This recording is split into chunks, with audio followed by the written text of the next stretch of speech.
Very good morning, this is Shalini. Welcome to news cafe. ఇప్పుడు పలు వార్తాపత్రికలో ఉన్నటువంటి ప్రధాన అంశాలు ఒకసారి చూద్దాం. ముందుగా ఈనాడు పేపర్ చూసినట్లయితే తెలంగాణ విషయానికి వస్తే అసెంబ్లీకి ఘోష్ నివేదిక. సభలో చర్చించి అన్ని రాజకీయ పక్షాల అభిప్రాయాలను స్వీకరిస్తాం. అనంతరమే భవిష్యత్ కార్యాచరణ కమిషన్ సూచనలను ప్రభుత్వం తప్పకుండా పాటిస్తుంది.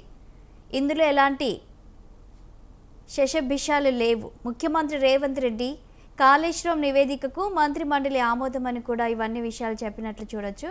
మరొక హెడ్లైన్ చూసినట్లయితే ఓవర్లో ఓ అద్భుతం, ఇంగ్లాండ్తో టెస్ట్ సిరీస్ 2-2తో సమం అని కూడా మనం చూడొచ్చు. ఇక ఉత్కంఠ పోరులో భారత విజయం, విజృంభించిన సిరాజ్ అని కూడా చూస్తూ ఉన్నాం. మరొక హెడ్లైన్ చూస్తే వ్యక్తిగత నిర్ణయాలు, ఆర్థిక అవకతవకలు, డిజైన్లు, నిర్మాణం, నాణ్యత లోపాలతో బ్యారేజీలకు నష్టం. అన్ని విషయాల్లో అప్పటి సీఎం కేసీఆర్ జోక్యం. మంత్రివర్గం ముందు పెట్టకుండానే మేడిగడ్డకు పరిపాలన అనుమతి. కాళేశ్వరంపై సమర్పించిన నివేదికలో జస్టిస్ ఘోష్ కమిషన్ ప్రజెంటేషన్లో మంత్రి ఉత్తమ్ కుమార్ ఈ వ్యాఖ్యలు చేసినట్లు మనం చూడొచ్చు.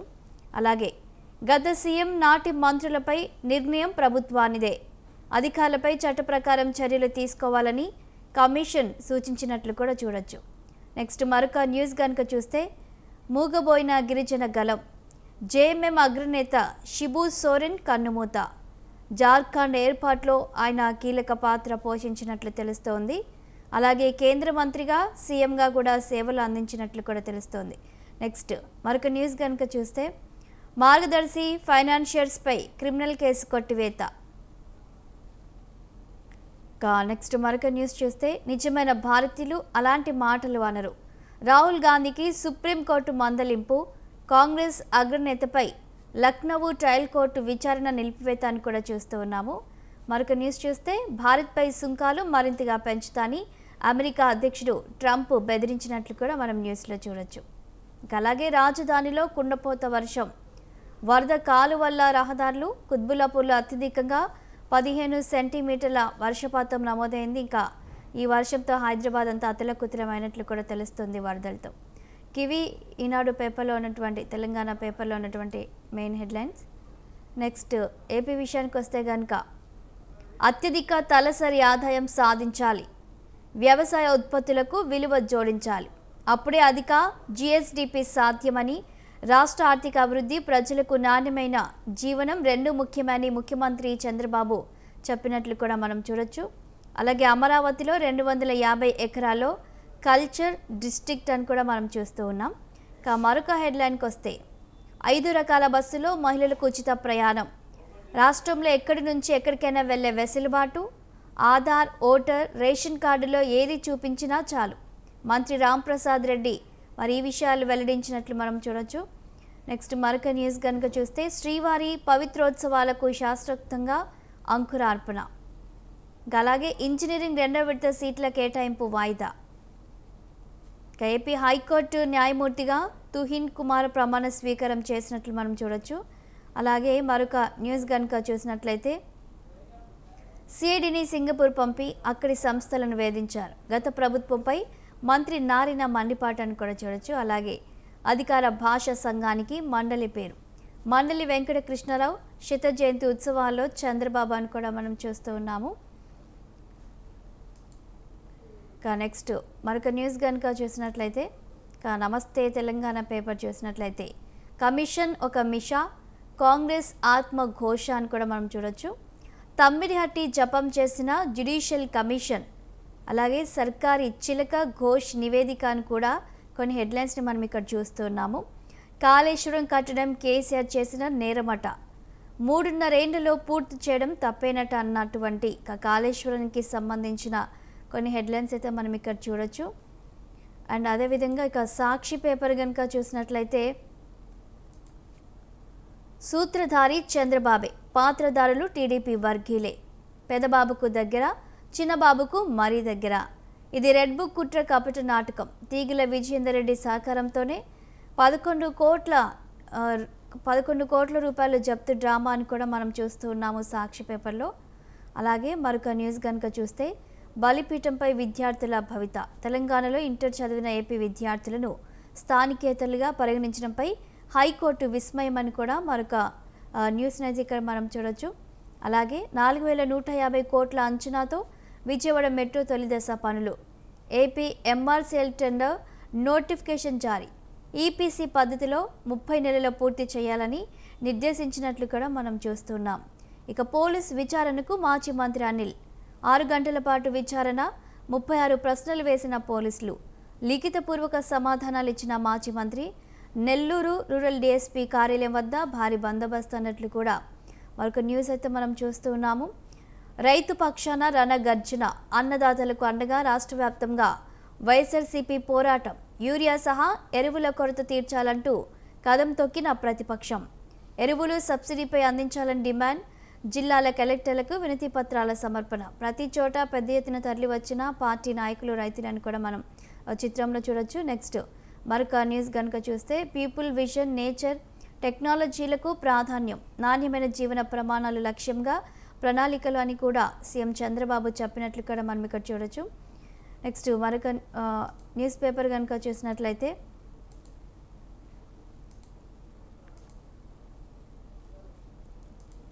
దిశ పేపర్ కనుక చూస్తే, బీజేపీలోకి 12 మంది బీఆర్ఎస్ మాజీ ఎమ్మెల్యేలు స్థానిక ఎన్నికలకు ముందే చేరిక అని కూడా మనం చూస్తూ ఉన్నాము. అదేవిధంగా సోషల్ మీడియాను అవమానించడం సరికాదు, దానిని పాలకులు గౌరవించాలి, సీఎం వ్యాఖ్యలకు ఎమ్మెల్యే రాజగోపాల్ రెడ్డి కౌంటర్ అని కూడా మనం చూస్తూ ఉన్నాము. ఇక అలాగే అరెస్టులకు భయపడొద్దు, కేబినెట్లో ఏం నిర్ణయం తీసుకుంటారో చూద్దామని కూడా ఇక ఇప్పటికే మరి కేటీఆర్, హరీష్ రావు అలాగే బీఆర్ఎస్ నేతలతో భేటీలో సీఎం మాజీ ముఖ్యమంత్రి కేసీఆర్ మాట్లాడినట్లు మనం చూడొచ్చు. అండ్ బీసీలకు 42% రిజర్వేషన్లు ఇవ్వకుంటే రణరంగమే, ఇది విరమణ కాదు, విరామం మాత్రమే. ఇక ఇవి పలు వార్తాపత్రికలో వచ్చినటువంటి మెయిన్ హెడ్లైన్స్. ఇక వీటిపై విశ్లేషణకు వెళ్ళి పలు అంశాలపై విశ్లేషణ అందించడానికి విశ్లేషకులు పుల్లూరు నరేందర్ గారు ఉన్నారు. వారి అభిప్రాయాన్ని తెలుసుకుందాం. Good morning sir. Good morning sir. Sir, మొత్తంగా మనం చూస్తున్నాము, ఇక గత కొన్ని రోజులుగా ఈ కాళేశ్వరం సంబంధించి పీసీ ఘోష్ కమిషన్ నివేదిక అయితే ఇక రాష్ట్ర ప్రభుత్వానికి సమర్పించింది. ఇక ఓవరాల్గా చూస్తే కనుక అంతా కేసీఆరే అన్నట్టుగా కూడా వార్తలు వస్తున్నాయి సార్. దీనిపై మీరేమంటారు?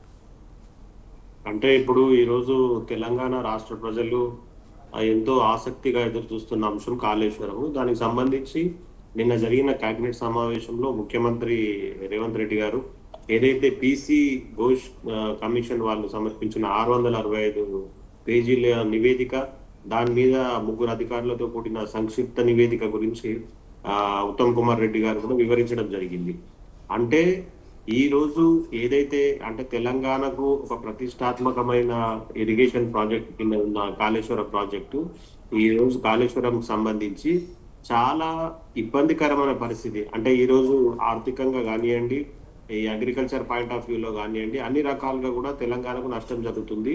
ఎందుకంటే దీంట్లో అంటే ఇనిషియల్ గా ఒక 38,500 కోట్లతో ప్రతిపాదించిన ఈ ప్రాజెక్టు తర్వాత 1,10,000 కోట్లకు పెరగడం వల్ల చాలా ఇబ్బంది ఎదురవుతున్న మాట మాత్రం వాస్తవం అని చెప్పి నిన్న కేసీఆర్ గారు సీఎం గారు చెప్పడం జరిగింది, రేవంత్ రెడ్డి గారు. సో ఈ విషయంలో ఒకటి ఏంటంటే, మనం మొదటి నుంచి కూడా గమనిస్తే ఇప్పుడు కాంగ్రెస్ పార్టీ అధికారంలో ఉన్నప్పుడు గతంలో డాక్టర్ వైఎస్ రాజశేఖర్ రెడ్డి గారు తుమ్మిడిహట్టి వద్ద దాన్ని ప్రపోజ్ చేయడం జరిగింది. తుమ్మిడిహట్టి అంటే ఆదిలాబాద్ జిల్లాలో ఉన్న ఆ ప్రాజెక్టు ద్వారా ప్రాణహిత చేవెళ్ళ, ఆ పథకానికి పేరు కూడా చాలా సగర్వంగా డాక్టర్ బిఆర్ అంబేద్కర్ సుజలా స్రవంతి ప్రాణహిత చేవెళ్ళ ప్రాజెక్ట్ అని పెట్టడం జరిగింది. అంటే ప్రాణహిత చేవెళ్ళ నుంచి రంగారెడ్డి జిల్లా చేవెళ్ళ వరకు కూడా ఒక ఇరిగేషన్ ఫెసిలిటీ కల్పించాలి తెలంగాణ జిల్లాలకు అనేది ఒక లక్ష్యంగా ముందుకెళ్ళింది. అయితే దీన్ని సడన్ గా కేసీఆర్ గారు ఇంకా కొంచెం డౌనల్గా తీసుకెళ్లి అక్కడ పేరు మార్చేసి కాళేశ్వరం కింద మార్చడము, దాని అంచనా వ్యయం కూడా అబ్నార్మల్ గా పెంచడము, వీటన్నిటికీ మించి ఈ రోజు సీఎం గారు కానివ్వండి, కాంగ్రెస్ మంత్రులు కానివ్వండి, అందరూ చెప్తున్న విషయం ఏంటంటే దీంట్లో ఇంజనీర్లు చేయాల్సిన పాత్రను కూడా కేసీఆర్ బలవంతంగా ఇన్వాల్వ్ అయ్యారు. ఆనాడున్న మంత్రివర్గాన్ని కూడా ఆయన కన్సిడరేషన్ లోకి తీసుకోకుండా స్వయంగా ఇన్వాల్వ్ అయ్యారు కాబట్టి అక్కడ అది సాంకేతికంగా దెబ్బతిన్నది. ఒకటో పాయింట్. రెండోది ఏంటంటే దాంట్లో పెద్ద ఎత్తున డబ్బులు అనేది దుర్వినియోగం జరిగినాయి. అటు అధికారులు కానివ్వండి, ఇటు ఇంజనీర్లు కానివ్వండి, ఇటు బీఆర్ఎస్ గవర్నమెంట్ లో ఉన్న వ్యక్తులు కానివ్వండి, పెద్ద ఎత్తున డబ్బులు సంపాదించారు అనే ఒక ఆరోపణ అయితే ఉంది. ఈ విషయంలో సీఎం గారు నిన్న రేవంత్ రెడ్డి గారు చెప్పారు, మేము నెక్స్ట్ అసెంబ్లీ సెషన్ లో దీనికి సంబంధించి చాలా స్పష్టమైన అవకాశం ఇస్తాం అన్ని అపోజిషన్ పార్టీస్ కూడా. ఎందుకంటే వాళ్ళు అంటే స్వచ్ఛందంగా విషయాలు ఏదో వాస్తవాలు ప్రజలకు తెలియాలి. అంటే మేము రాజకీయ కక్షతోనో లేకపోతే ఇంకేదో ఉద్దేశాలతో మేము చేయట్లేదు. వాస్తవాలు అనేది ఈ రాష్ట్ర ప్రజలకు తెలియాలి.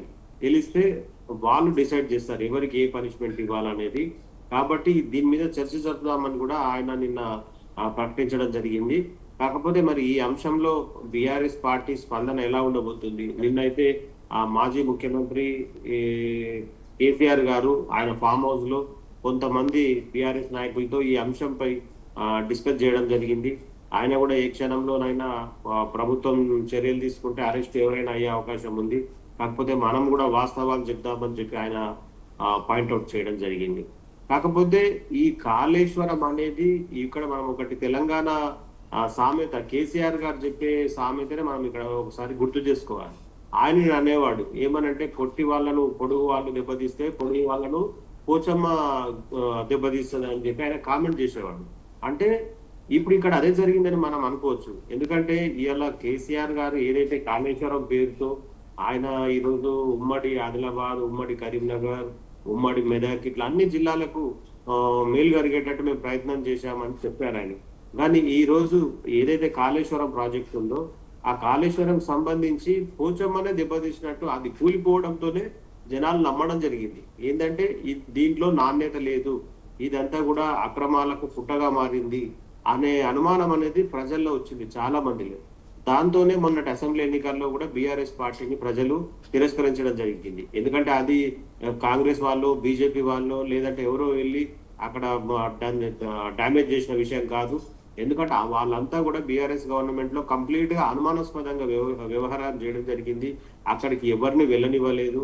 అపోజిషన్ పార్టీస్ ని కానీ ప్రజలను కానీ వెళ్ళనీయకుండా అది ఒక నిషిద్ధ ప్రాంతంగా ఉంచడంతో జనాల్లో అనుమానాలు పెరిగాయి. దానివల్ల ఈరోజు కాళేశ్వరం ప్రాజెక్ట్ అంటేనే ఈరోజు డబ్బులు 1,00,000 కోట్ల రూపాయలని నీళ్లలో కలిపారు. ఎందుకంటే ఈరోజు కేసీఆర్ ఫ్యామిలీ దాని మీద విపరీతమైన డబ్బులు సంపాదించింది అనే ఒక అనుమానం, ఆరోపణ రాజకీయ వర్గాల్లో ప్రజల్లో నెలకొంది. కాకపోతే దీని నుంచి మరి ఎంతవరకు వాళ్ళు బయటపడతారు, ఎంతవరకు దీన్ని అవసరమైతే వాళ్ళు మరి సుప్రీంకోర్టుకి వెళ్దాము, అక్కడి నుంచి అయినా ఫైట్ చేద్దామని చెప్తా ఉన్నారు. కాకపోతే ఇక్కడ మనకు చూస్తా ఉన్నాము, ఎందుకంటే ఆ కాళేశ్వరం ద్వారా ఇమీడియట్ గా జరుగుతున్న బెనిఫిట్ ఏంటి, దాని వల్ల నికరంగా జరిగిన లాభం ఏంటి అనేది తెలియట్లేదు. కాబట్టి ఈ రోజు కేసీఆర్ గారిని, అప్పటి ఇరిగేషన్ మినిస్టర్ హరీష్ రావు గారిని, మళ్ళీ ఈటెల రాజేందర్ గారిని కూడా బాధ్యులను చేస్తూ ఈ రోజు వీళ్ళు కాంగ్రెస్ పార్టీ వాళ్ళు మాట్లాడుతూ ఉన్నారు. కాబట్టి దీని మీద ఎంతవరకు న్యాయం జరుగుతుంది? ఎందుకంటే మనం ఈరోజు చూస్తా ఉన్నాము, ఈ ఇంజనీరింగ్ అధికారులు కానివ్వండి, వేరే అధికారులు కానివ్వండి, ఇట్లాంటి పెద్ద ఎత్తున జరుగుతున్న ప్రాజెక్టుల్లో వాళ్ళు కూడా పెద్ద ఎత్తున అవినీతి అక్రమాలకు పాల్పడుతున్నట్టు మనకు ఆరోపణలు వస్తా ఉన్నాయి. ఈ రోజు ప్రజల ధనాన్ని వీళ్ళందరూ కూడా అడ్డదారిను సంపాదించడానికి ఈ రోజు ఇంజనీర్ల దగ్గర, కొంతమంది దగ్గర కోట్ల రూపాయల ఆస్తులు బయటకు రావడం అనేది మనం చూస్తా ఉన్నాము. సో ఈ విషయంలో కొంత జాగ్రత్తలు తీసుకోవాల్సిన అవసరం ఉన్నది. ఎందుకంటే ఇప్పుడు అంటే రేపు అసెంబ్లీలో చర్చ జరిగిన తర్వాత కాళేశ్వరం విషయంలో ఎంతవరకు ఈ విషయంలో ఒక అడుగు బయటకు వస్తుంది అనేది చూడాలి. రైట్. అలాగే సార్, ఇప్పుడు మనం చూస్తున్నాం గత కొన్ని రోజులుగా స్థానిక ఎన్నికలు వచ్చే ముందు బీసీ రాగం వినిపిస్తుంది తెలంగాణ రాష్ట్ర వ్యాప్తంగా. ఒకవైపు కాంగ్రెస్ పార్టీ మరి బీసీలకు 42% రిజర్వేషన్ ఇవ్వాలని ఇప్పటికే మళ్ళీ ఢిల్లీకి వెళ్ళడం, అక్కడ 3 రోజులు అక్కడ ధర్నాలు నిర్వహించడం, అండ్ ఇక్కడ ఎమ్మెల్సీ కవిత ధర్నా చేయడం, ఇవన్నీ మనం చూస్తున్నాం. మరోవైపు బీఆర్ఎస్ పార్టీ కూడా మరి రాబోయే రోజుల్లో దీనిపై ఒక సభ నిర్వహించాలని కూడా వాళ్ళు మాట్లాడుతున్నారు. మరి ఏంటి ఈ బీసీ రాగం వినిపిస్తూ ఉంది, మరోవైపు బీజేపీ దీనికేమో వ్యతిరేకంగా ఉంది. దీన్ని ఎలా చూడాలంటారు సార్? అంటే ఇప్పుడు బీసీలకు 42% రిజర్వేషన్ ఇవ్వాలి, రేపు జరగబోయే లోకల్ బాడీస్ ఎలక్షన్స్ లో వాళ్ళకు ప్రయారిటీ ఇవ్వాలి అనేది అన్ని ప్రధాన పార్టీలు కూడా మాట్లాడుతూ ఉన్నాయి. ఎస్. కానీ దీన్ని ఎంతవరకు ఇంప్లిమెంట్ చేస్తారు అనేది ఇప్పుడు కాంగ్రెస్ వాళ్ళైతే నిన్న బయలుదేరారు ఢిల్లీకి. ఎందుకంటే ఇది ఢిల్లీ కేంద్రంగా కేంద్ర ప్రభుత్వం మద్దతుతోనే ఒక కార్యరూపం దాల్చాలి కాబట్టి ఈ విషయంలో ఈ రోజు కాంగ్రెస్ ఎంపీలు వాయిదా తీర్మానాన్ని ప్రవేశపెట్టడం పార్లమెంట్ లో, దాని తర్వాత రేపు జంతర్ మంతర్ వద్ద ధర్నా ఆందోళన చేయడము, ఎల్లుండి రాష్ట్రపతి గారిని కలిసి ఈ విషయంలో అప్రోచ్ కావడము అనేది కాంగ్రెస్ పార్టీ చేస్తా ఉంది. ఈ విషయంలో ఇప్పటికే TPCC president Mahesh Kumar Goud garu, AICC Telangana state incharge Meenakshi Natarajan garu ఢిల్లీకి బయలుదేరడం జరిగింది అంతా కార్యకర్తలతో కలిసి. సో కాంగ్రెస్ వాళ్ళు చాలా స్పష్టమైన సంకేతాలు ఇస్తున్నారు.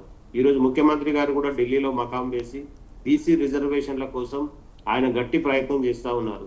ఎందుకంటే ఈ రోజు చాలా కాంగ్రెస్ మీటింగుల్లో కాంగ్రెస్ నాయకులే సీఎం గారిని పొగుడుతా ఉన్నారు. ఎందుకంటే బీయింగ్ ఆయన ఓసీ రెడ్డి అయి ఉండి కూడా ఈ రోజు బీసీల కోసం ఆయన చాలా గట్టి సంకల్పంతో ఉన్నారు. వాళ్ళకు మేలు చేద్దామనే ఉద్దేశంలో ఆయన కనిపిస్తున్నారు అనేది వాళ్ళందరూ కూడా చెప్తా ఉన్నారు. సో ఇది కాంగ్రెస్ పార్టీ రోల్ ఎంతవరకు సక్సెస్ అవుతుంది అనేది మాత్రం ఆసక్తికరంగా ఉన్నది.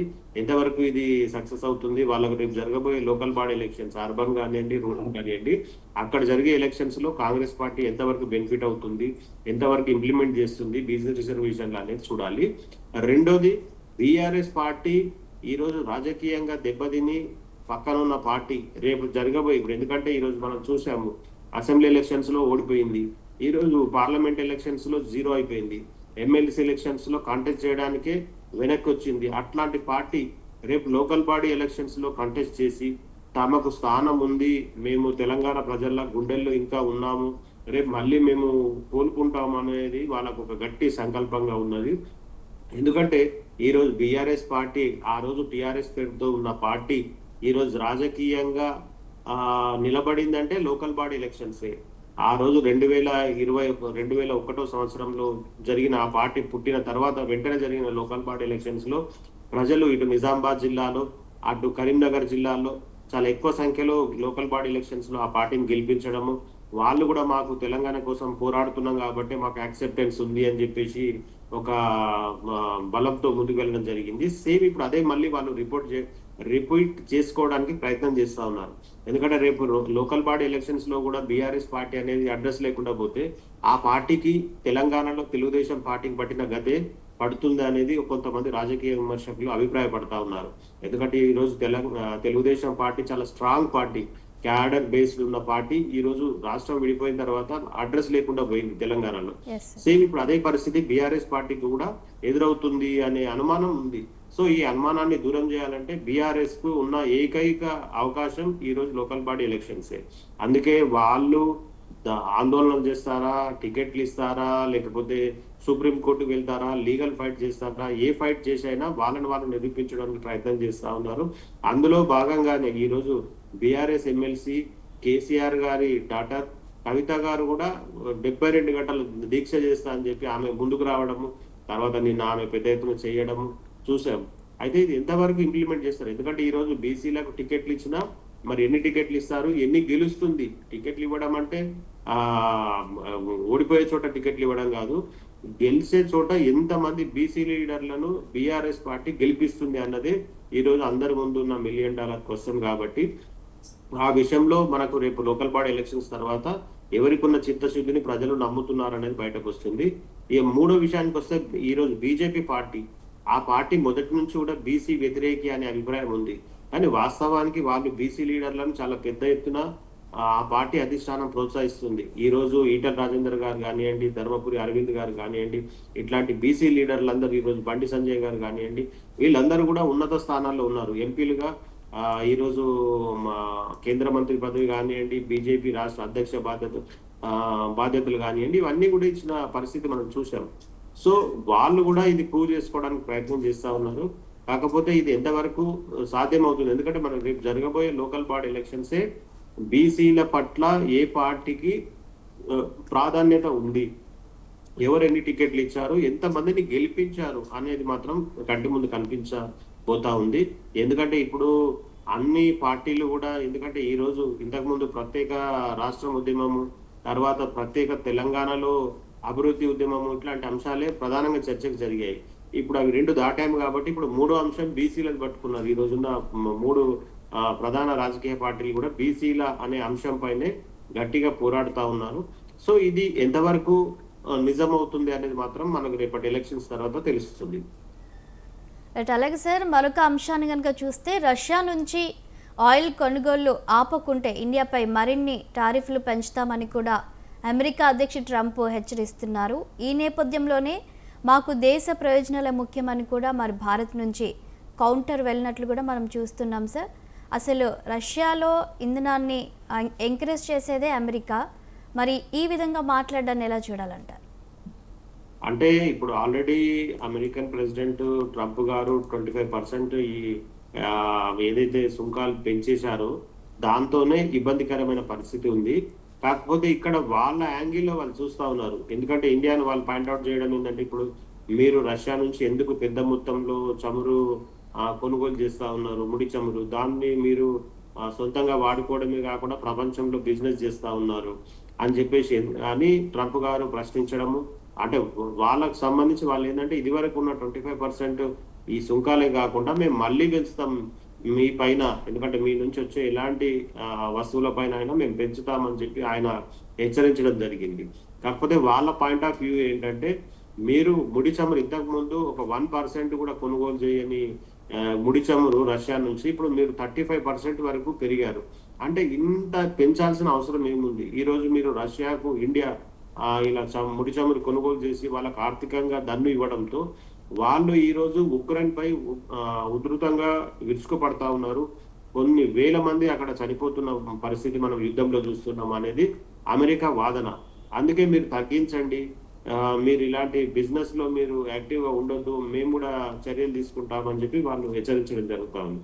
అయితే దీనికి రిప్లై ఇస్తూ ఏదైతే ఇండియాకి సంబంధించి ఏంటంటే, ఈ రోజు ఈ యుద్ధ వాతావరణం వల్ల రేపు చమురు నిల్వల్లో ఏమైనా కొరతలు ఏర్పడితే ఇటు ఇండియన్ పబ్లిక్ కానివ్వండి, మిగతా చోట కానీ ఇబ్బందులు ఏర్పడే అవకాశం ఉంది. సో దాన్ని దృష్టిలో ఉంచుకొని మేము ఈ చమురు అనేది కొనుగోలు చేస్తా ఉన్నాము. మేము ఆ యుద్ధానికి సంబంధించిన అంశం మా దృష్టిలో లేదు, మా ప్రజలకు మేలు జరగాలన్నదే మా ఉద్దేశం కాబట్టి మేము చేస్తున్నామని ఇండియా వాదిస్తా ఉంది. దానికి సంబంధించి అమెరికా కూడా పాయింట్అవుట్ చేస్తా ఉంది మీరు అన్నట్టు. ఎందుకంటే అమెరికానే కొనుగోలు చేసినప్పుడు మీరు కొనుగోలు చేస్తే తప్పు లేదు, మేము కొనుగోలు చేస్తే మీరు ఎందుకు పాయింట్అవుట్ చేస్తున్నారు? మీ రాజకీయ కోణాలు, మీ అంశాలు మా దృష్టికి వచ్చేది లేదు. ఎందుకంటే ఈరోజు అమెరికాతో పాటు యూరోపియన్ కంట్రీస్ కూడా ఈ అంశాన్ని పాయింట్అవుట్ చేస్తున్నాయి. ఇండియాను కొంత అనుమానాస్పద దేశంగా వాళ్ళిద్దరు కూడా చిత్రీకరిస్తా ఉన్నారు. ఎందుకంటే ఈ రష్యాకు తోడ్పాటును అందిస్తున్నారు వీళ్ళు, యుద్ధానికి పరోక్షంగా వీళ్ళు తోడ్పాటును అందిస్తున్నారు అనేది వాళ్ళ అనుమానం. కాకపోతే ఇండియాకు సంబంధించి ప్రాక్టికల్ రీజన్స్ వీళ్ళు గట్టిగా తిప్పికొట్టడంతో పాటు చెప్పడం జరిగింది ఇక్కడ. ఎందుకంటే అల్టిమేట్ గా ప్రజలకు మేలు జరగాలన్నదే మా ఉద్దేశం తప్ప మేము వేరే అంశం కాదని చెప్పి ఇండియా గట్టిగా బదిలీ ఇవ్వడం జరిగింది. రైట్. థ్యాంక్ యూ విశ్లేషకులు పుల్లూరు నరేందర్ గారు పలు అంశాలపై ఎంతో చక్కగా విశ్లేషణ అందించినందుకు thank you sir. Thank you. ఇది వాల్టీ న్యూస్ కేఫ్. మరో న్యూస్ కేఫ్తో మళ్ళీ కలుద్దాం. చూస్తూనే ఉండండి స్వతంత్ర.